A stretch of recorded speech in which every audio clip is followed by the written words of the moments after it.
We are grateful to the Special Representative of the UN Secretary-General, Peter Du, for the briefing on the situation in the province and the considerations presented. We welcome the participation of the Minister of Foreign Affairs of Serbia, Marko Đurić. We have listened to the opinion of Mr. Glauk Kunjuvka. The situation in Kosovo is constantly degrading. The ultra-nationalist regime of the so-called Prime Minister, Albin Kurti, is forcing the cleansing of the north of the province of the non-Albanian population. The toolkit remains the same. Economic strangulation, expansion of the network of police stations in the northern municipalities, violence by Kosovo, security forces, and acts of intimidation against peaceful residents, criminal prosecution of Serbs on fabricated cases for the purpose of seizing their property. Another clear example of Kosovo-Albanian nationalism is the so-called laws on foreigners and on motor vehicle registration. In essence, the Serbs have been presented with a harsh choice, either to accept the so-called citizenship of Kosovo or to leave.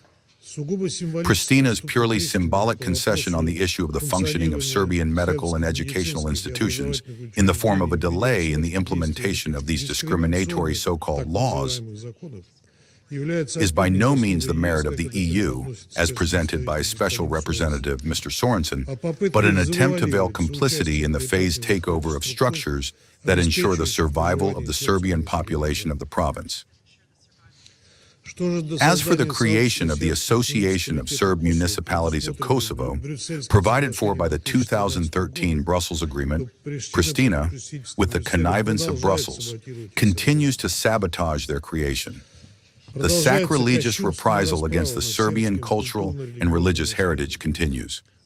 Orthodox cemeteries, monasteries, and churches are being desecrated and looted. Since 1999, more than 60 sites have suffered at the hands of vandals, almost half of which have been completely destroyed. Since 2000, 400 Orthodox cemeteries have been desecrated, 50 destroyed, and more than 100,000 gravestones demolished. In an attempt to erase the Serbian presence, Kosovo-Albanian pseudoscientists are falsifying the history of the province. However, one cannot erase the historical fact that Kosovo specifically is the cradle of the national identity of Serbs and the Serbian Orthodox Church. Furthermore, Serbian political representatives are also being infringed upon in their basic rights. The story of the machinations by the Kosovo so-called Central Election Commission regarding the Serbian List Party during the parliamentary elections is worth much on its own. Along with the lawlessness described above, Pristina is probing the possibilities for the Kosovo security forces to enter the north of the province.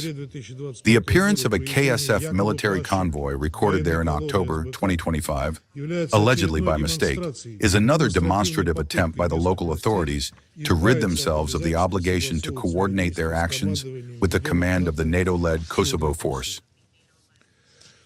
Shelling of Serbian police patrols by unknown masked Kosovo Albanians in the land security zone on the administrative line with central Serbia has become more frequent. In this context, media reports about Mr. Kurti's attempts to convince Western partners to support his idea of withdrawing the NATO Kosovo force from this buffer zone are causing alarm. Forces that remain the only legitimate military formation in the province as provided for by the Kumanovo Agreement and Security Council Resolution 1244. We are convinced that replacing the international presence with Pristina's military is fraught with a serious escalation of the security situation. This must not be allowed.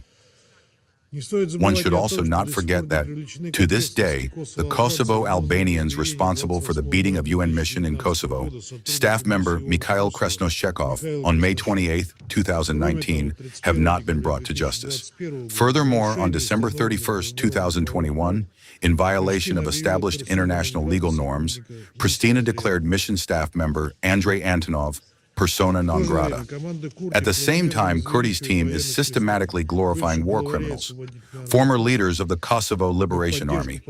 Rallies are held in their support, the Pristina parliament adopts resolutions, and themed matinees using Kosovo Liberation Army symbols are organized in kindergartens. In the EU, they invariably close their eyes to this, despite the fact that the mentioned leaders of the Kosovo militants are currently being tried in The Hague for war crimes and crimes against humanity in a special court established with a leading role by the EU.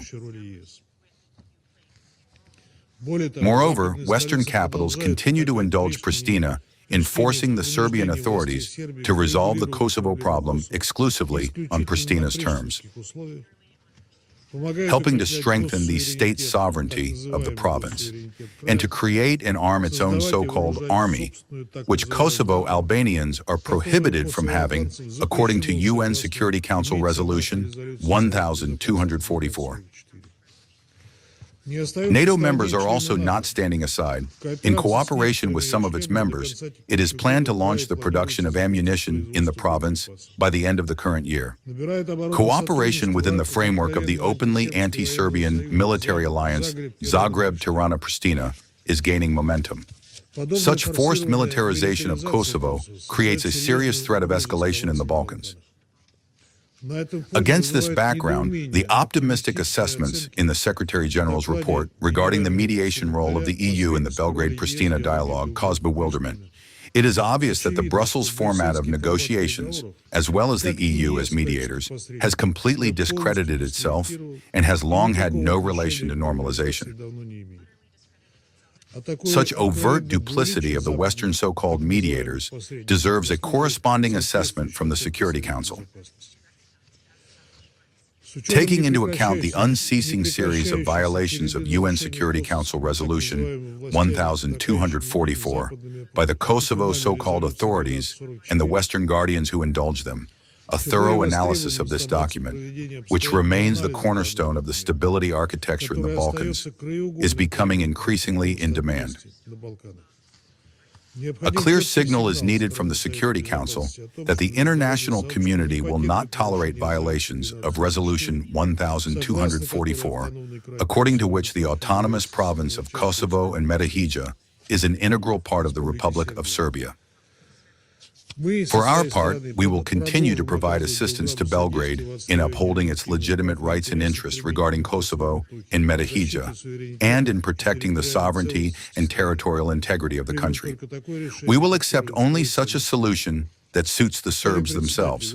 Mr. Chairman, in these difficult conditions, it is unacceptable to reduce the frequency and change the format of UN Security Council meetings on Kosovo, as well as to reduce the budgetary and personnel potential of the UN mission in Kosovo, which continues to fulfill the important task of assisting in the maintenance of stability in the province.